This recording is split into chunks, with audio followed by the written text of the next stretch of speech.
This is the grave of Laura Pruden. It's a grave that I came to by way of the grave of her husband. His name was Andrew Pruden.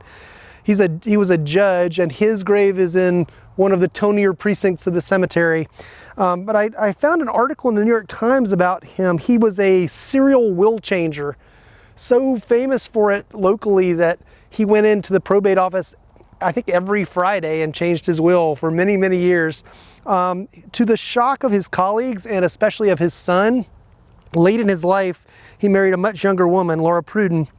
And Laura Pruden was a very prominent spiritualist. She was a slate medium. What she would do is she would hold a seance in which she would talk in a fairly natural way, I think, to a client who would tell her some facts about the family. Meanwhile, she would wrap an ordinary slate, like a blackboard slate, in muslin, I think, set it at her feet, and while they were talking, they would hear scratching. When they opened it up at the end of the session, there would be writing all over it that was a message from the departed that the person wanted to see. She was such a gifted medium that she was invited by Sir Arthur Conan Doyle to come to London and do a reading. Doyle is best known as the creator of Sherlock Holmes, but he was also a great champion of spiritualism. And though he was the inventor of the detective we associate with pure logic, he was a notorious soft touch. Would believe almost anything. And he got involved at a certain point with Harry Houdini.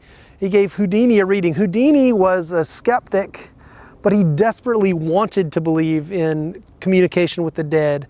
He wanted to communicate with his mother.